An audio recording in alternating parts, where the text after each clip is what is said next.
para llegar a un diagnóstico diferencial. Reducir el diagnóstico diferencial. ¿Qué más?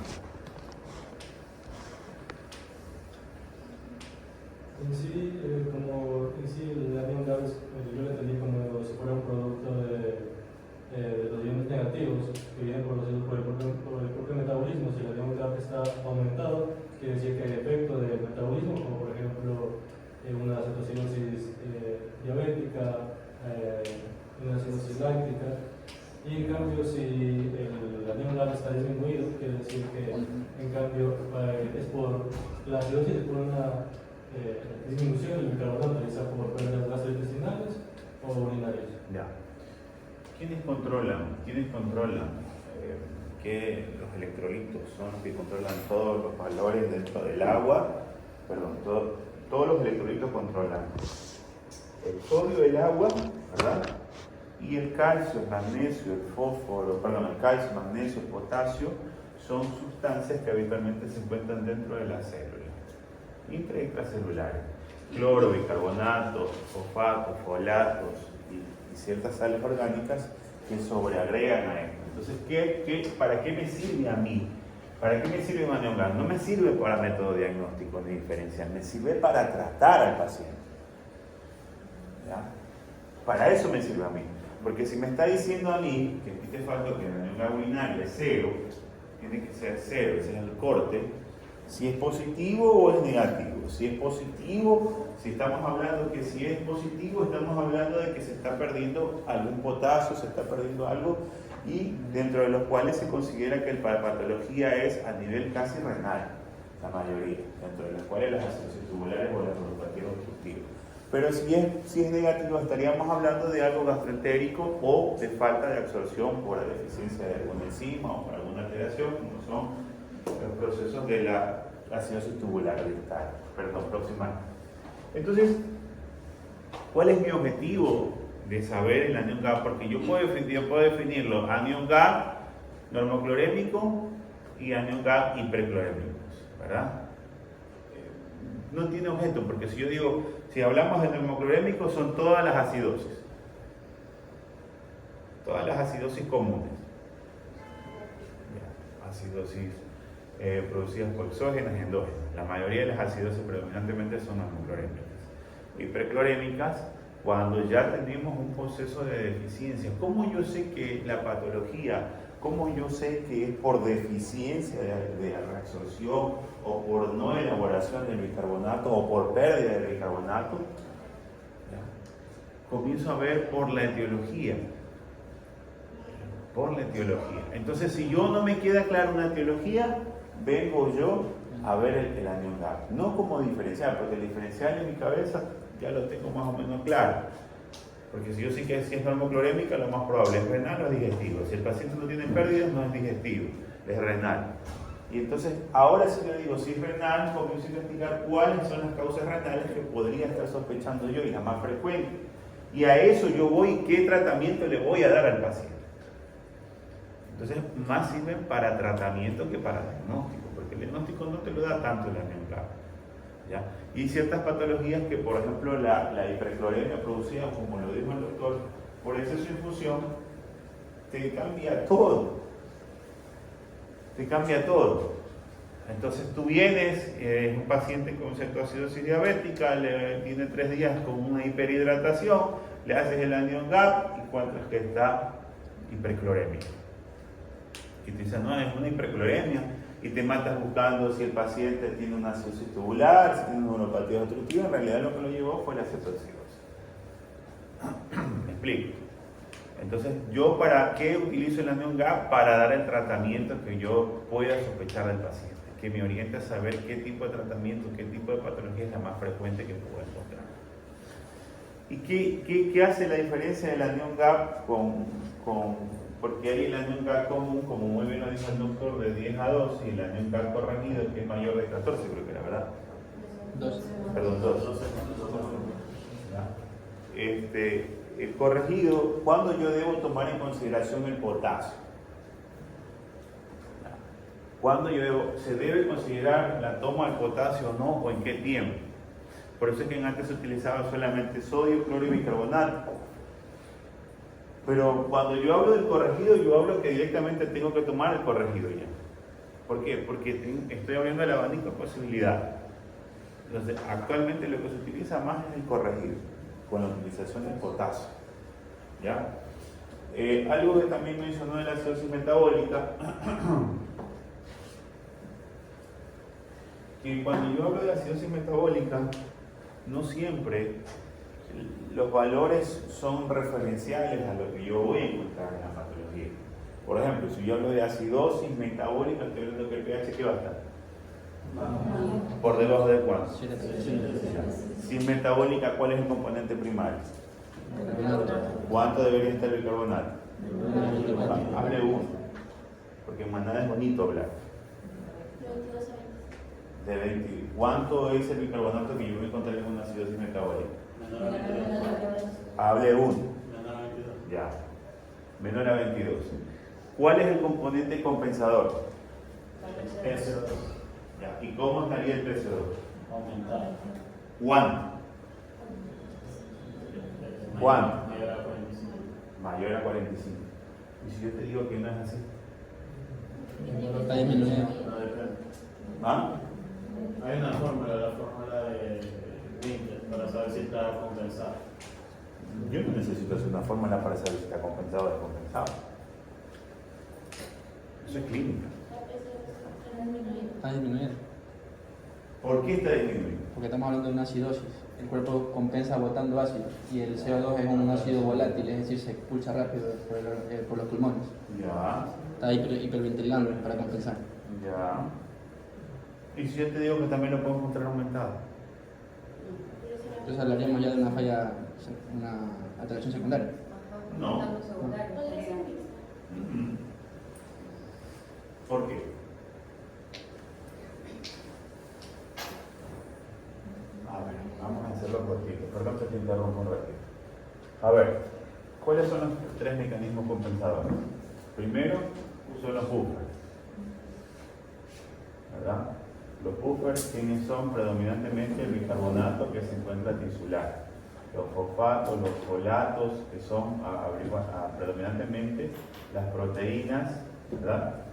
Y ahora se habla mucho de ciertas sustancias que son sustancias en estudio, que inclusive están mencionando que pueden ser hasta las interleuquinas. Se están mencionando, pero todavía no están en estudio. Así que estaba leyendo eso ayer. Y el segundo, que son el respiratorio. Cuando yo hablo de respiratorio, estoy hablando ¿qué me lleva a que el paciente comience a generar hiperventilación? El aumento. Uno. Hace la mano, ¿sabes? Estimulación del centro ventilatorio. Ya, pero ¿qué hace que te estimule el centro? El aumento de hidrogeniones. No. El aumento del CO2. ¿Por qué? ¿Por qué? Porque ¿dónde está la autora que explicó eso? Tú lo explicas. Medicina es lógica, no es todo lo que te dicen. Aprendan a leer. Si yo tengo hidrogeniones positivos y hablo que estos son la primera línea que se actúan en cuestiones de milisegundos, se consume rápido, porque yo lo que mido es el bicarbonato tisular. Este es el que siempre se mide en todos los exámenes. Tisular. Yo no mido ni la producción del riñón, yo no mido ni la producción ni la reabsorción, no, yo no mido eso, yo mido el bicarbonato tisular. Entonces yo como componente primario, yo tengo que el bicarbonato está disminuido. ¿Por debajo de cuánto dijimos? 22. 22. Ese es el componente primario. Pero yo puedo encontrar el componente compensador, que en este caso es el PCO2. El PCO2, ¿ya? ¿Por qué llega a activarse el mecanismo? ¿Por qué llega a activarse el aumento de la frecuencia respiratoria? ¿Se acuerdan que la doctora mencionó que acá había disociación porque la fórmula que se utiliza, CO2 más agua, ácido carbónico, la enlaza carbónica, desdobla, y forma bicarbonato, ese es bidireccional. Tanto puede ir de un extremo como puede ir del otro extremo al otro extremo.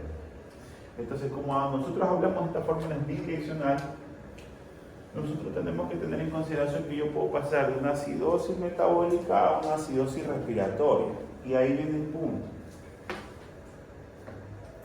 Entonces yo tengo hidrogenión, el componente que es el CO2. El CO2 lo explicó muy bien la doctora para los que estuvieron dormidos y estuvieron chateando. El CO2 es un gas que se difunde a través de los tejidos. ¿Qué pasa con el eritrocito? El eritrocito transporta oxígeno, pero no se refiere a que se lleva el CO2 en el tejido, sino que se lleva un hidrogenión para tratar de sacarlo. Entonces, este CO2 tisular se incrementa y produce una hipoxia tisular. Ese es el primer mecanismo, ese es el primer mecanismo desencadenante. Se hablaba mucho que era el hidrogenión, que sí, que el hidrogenión genera la estimulación, que no. Quien estimula el centro respiratorio no es tanto el hidrogenión, es el CO2. Porque el CO2 que está en el pulmón se lo elimina. ¿Y qué te vuelve y vuelve y mido el CO2? El CO2 que yo estoy midiendo es arterial. Pero me olvido del CO2 me olvido del CO2 de los tejidos. Pero no es que no se lo está llevando, se lo está acumulando. Yo mido el CO2 tisular. Claro, el CO2 tisular por el intercambio oxígeno gaseoso se lo va a disminuir. Vamos a encontrarlo disminuido, porque es arterial. Vuelvo y repito. Entonces el CO2, quien va a estimular primero es el CO2. Como ya este mecanismo compensador cayó, sigue, y como el evento que está generando, porque aquí hay dos eventos, el evento por consumo de hidrogenio o el evento por formación de hidrogenio. Si es por consumo, ¿por qué? Por consumo de ácidos grasos, las papas fritas que ustedes se meten, por consumo de aminoácidos, las famosas creatininas que se meten para aumentar el volumen y masa muscular, ¿ya? O por un proceso metabólico que pueden ser las acidosis, tanto lácticas como cualquier patología que te genere. Ahora las que están en boca son las acidosis en ayuno. ¿Ya? Entonces, ¿qué pasa? Incrementa el CO2. A este segundo se suma el componente de hidrogenión, que es en el segundo componente. Al generarse esto, estimula al bulbo respiratorio, por ende aumentando la frecuencia respiratoria. Entonces, clínicamente, ¿cómo yo sé que ya está el mecanismo compensador respiratorio activado? Porque el paciente tiene ¿qué cosa? No. ¿Cómo se llama en semiología eso? Ah, la respiración asiótica de Cosmo. Respiración Kussmaul. Me imagino que eso sí ya lo vieron, semiología. Entonces, una respiración hackeante, profunda. Lo mismo pasa cuando ustedes se van a beber. Están acidóticos y hacen, ¿verdad? Es para tratar de eliminar el CO2, el componente ácido. Entonces, esto yo ya sé que el mecanismo compensador está activo, aumentó la frecuencia respiratoria. De inicio, yo tengo un componente que es el PCO2, va a estar disminuido. ¿Qué tiempo actúa el mecanismo compensador? Tú lo pusiste. 6 horas aproximadamente. ¿Demora en actuar? No, o sea, de minutos a horas. Ya. ¿Y qué tiempo se satura? Hasta 6 horas. No. Depende del tipo de acidosis que yo tenga. El mecanismo compensador me puede durar hasta las primeras 24 horas del paciente. Entonces, ¿qué pasa acá? Si el paciente comienza a caer su frecuencia, porque el paciente utiliza la respiración de pulmón, utilizan los músculos accesorios. Y si hay hipoxia tisular, hay hipoxia de los músculos, ¿cómo crees que el músculo va a estar? Y aquí vienen dos componentes. El paciente tiene una acidosis respiratoria, una acidosis metabólica producida por alcoholismo, producido por cetoacidosis, y a la vez por la hipoxia que está generando la parte tisular está formando ácido láctico, porque estoy forzando a un músculo que trabaje más para tratar de eliminar el CO2. Entonces se vienen dos vertientes diferentes. Y por eso cuando ustedes hacen los estudios, ustedes dicen, chucha, ¿es acidosis diabética o es una acidosis láctica? Tipo 1, A o B. Entonces, cuando yo tengo el mecanismo compensador activado, yo digo, el PCO2 está disminuido. Pero cuando yo el mecanismo compensador comienza a decaer, el PCO2 se trepa. Entonces, pero la literatura te dice, no, es que vamos a encontrar el PCO2 disminuido. Sí, de inicio. Yo lo encuentro de inicio disminuido. Pero a medida que pasan las horas, si es una acidosis bastante severa, porque ya estamos hablando ya no de acidosis diabética, cetosis diabética, sino también asociada a una acidosis láctica, por acumulación de la fatiga muscular. ¿Ya? O en el caso de la rhabdomiólisis lo mismo. ¿Ya? Hablamos de dos tipos de acidosis. ¿Ya?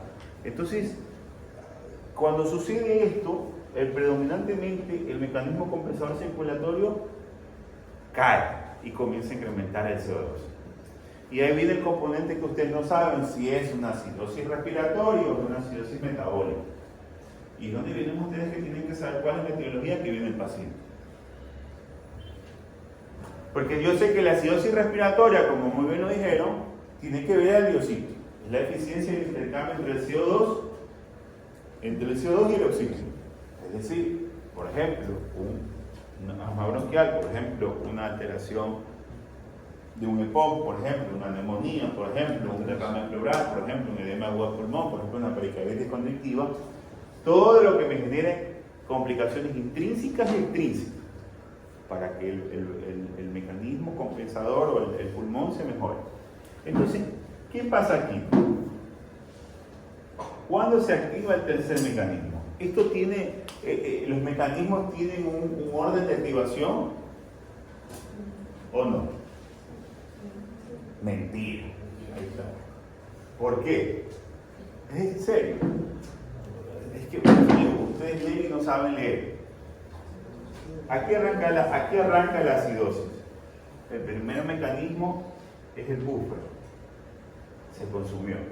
Se activa el segundo mecanismo porque tú nunca dejas de respirar. Estás eliminando CO2. O alguno deja de respirar. Siempre está activo el mecanismo compensador. Y el tercero está dado por tres mecanismos principales, que lo vimos en fisiología. Primero, eliminar los hidrogeniones. ¿Verdad? El riñón es el que se activa, el primer componente para ayudar a eliminar el hidrogenión. Al mismo tiempo que está activado en milisegundos. ¿Qué tiempo dura? Ahí sí yo te digo que dura horas, dura días. ¿Ya? Pero todos los mecanismos se activan al mismo tiempo. ¿Ya? Entonces, ¿qué tiempo perdura este mecanismo? Ahí sí yo puedo decir, perdura en segundos, perdura en horas, perdura en días. ¿Ya? El último es el renal, debido a que el renal es el que reabsorbe bicarbonato. Entonces yo reabsorbo bicarbonato en el túbulo contorneado proximal, en la asa de Heindler, y formo bicarbonato de nuevo. ¿Ya? Formo bicarbonato de nuevo a través del mismo CO2 que encuentro circulando para formar y volver a formar bicarbonato de nuevo. Estos son los siguientes dos mecanismos compensadores que cuando cae el pulmonar comienzan a activarse. Pero el riñón nunca deja de perder hidrogeniones y siempre está activo. Entonces, por eso siempre es la cosa que ustedes, por eso les pregunto, si ahí tiene un break para que se vaya activando, ¿cuándo entra en compensación? Siempre están activos, que los mecanismos compensadores siempre están activos los tres. Ya no se habla que cada uno se active indiferentemente. Entonces, cuando nosotros hablamos de acidosis metabólica, es importante nosotros poder diferenciar en qué momento está el paciente. Por un ejemplo, si yo encuentro un PCO2 bajo, arterial, yo digo, este paciente está entrando en una hipoxia. Ya tiene una hipoxia tisular, ya tiene una hipoxia en tejido, pero tiene ya ahora sí una hipoxia central. Entonces, ¿qué necesito? Intubar al paciente. Así el paciente porque a veces, por eso les ponía esto, a veces el paciente tiene una saturación, no es lo mismo saturación de oxígeno que PCO2 o presión de oxígeno. No es lo mismo. ¿O es lo mismo? Yo mido la saturación tisular, acá, microvascular. Yo mido la PCO2, mido la concentración de CO2. Yo puedo tener, ojo, puedo tener una presión de oxígeno de 90 y puedo tener una PCO2, pongamos de 20.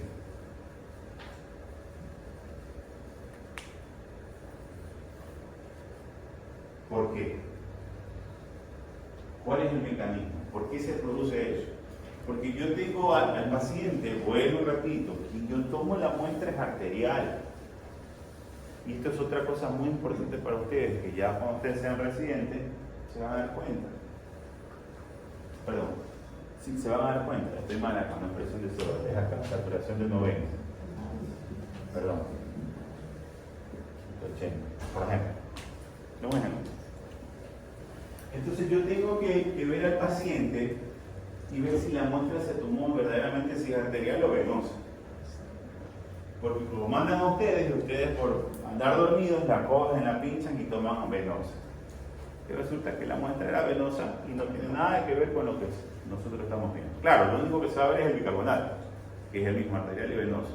Pero nosotros tenemos que aprender a diferenciar netamente si el paciente, la muestra es arterial o venosa. Algunos dicen, no, es por el color de la sangre. Mentira. El color de la sangre no te define nada. Entonces, los mecanismos compensadores, como muy bien lo dijo el doctor, son mecanismos que se encuentran para tratar de compensar la acidosis metabólica, para tratar de ver cómo mejora esta patología. Y de las más frecuentes son las acidosis metabólicas y las acidosis respiratorias. ¿Por qué se producen las acidosis metabólicas? Como ya mencionamos, por metabolismo o por ingesta. ¿Qué lleva o cómo yo trato esta patología? Yo la trato de acuerdo a su etiología. Porque, por ejemplo, yo no voy a tratar la acidosis metabólica al paciente porque es diabético. Yo le digo, voy a primero ponerle bicarbonato a corregir el bicarbonato. Primero tengo que tratar la etiología subyacente. Luego de la etiología, como muy bien empezó la doctora en la charla, todos los metabolismos tienen que ver con el agua. Entonces yo tengo que coger y hidratar al paciente. Luego de esto, que ya hidrato al paciente, estabilizo al paciente, hago nuevamente una valoración de una nueva gasometría para ver si a pesar de la corrección de la patología subyacente sigue una acidosis del paciente, yo considero administrar bicarbonato. ¿En qué momentos yo decido administrar bicarbonato? ¿O cuáles son las pautas para yo poder administrar bicarbonato? Especialmente cuando el pH está por debajo de 6.9 o por debajo de 7, algunos autores lo mencionan. pH de 7, tengo un bicarbonato menor a 5, ¿ya? Tengo un potasio de 6.5, ¿verdad? O hay un compromiso hemodinámico del paciente. ¿Ya? Tú vas a hablar de la fórmula de reposición, ¿verdad? Ya, entonces ya vamos a llegar ahí. Solo quiero que tengan. Entonces yo decido administrar bicarbonato al paciente. Bicarbonato yo lo puedo hacer en dos formas. En forma en bolo o en forma continua. En bolo es decir que yo paso el 50% en 30 minutos y el otro 50% en 6 a 8 horas. Y en forma continua, es decir, que yo le dejo al paciente las 24 horas. Porque ¿cuándo yo puedo corregir, o en qué tiempo yo puedo corregir una esclerosis metabólica?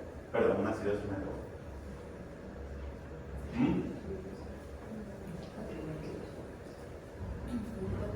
24 a 48 horas es muy recomendable. Yo no la puedo subir antes. ¿Por qué? Porque ustedes recuérdense que ustedes están poniendo sodio, bicarbonato de sodio.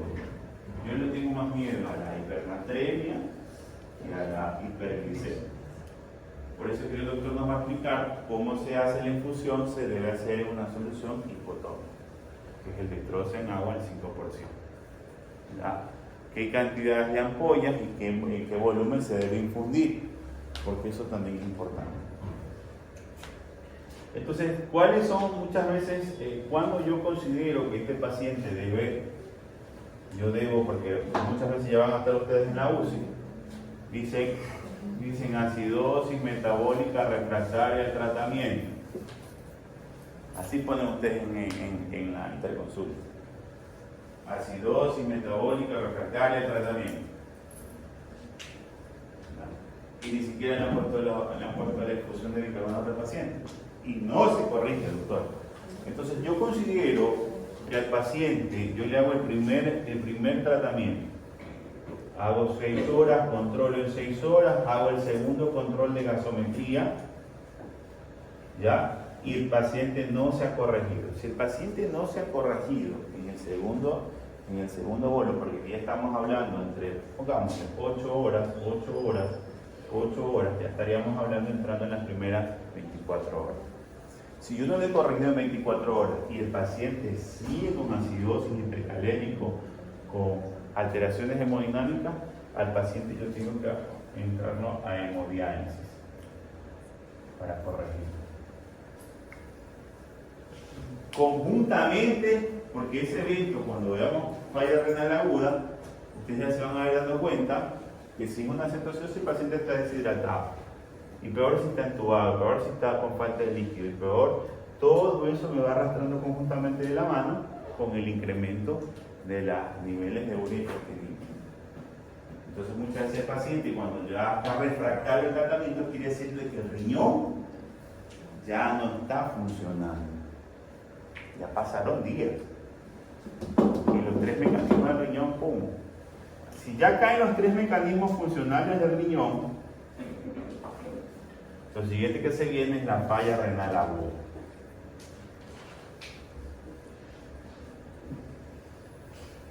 Al caer ya la falla renal aguda, cae el filtrado glomerular, por ende incrementa la creatinina, que son los 2 valores principales para nosotros medir al paciente.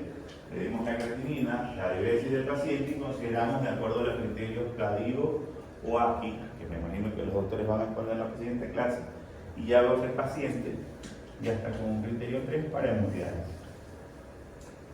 Se dan cuenta que todo tiene una correlación continua.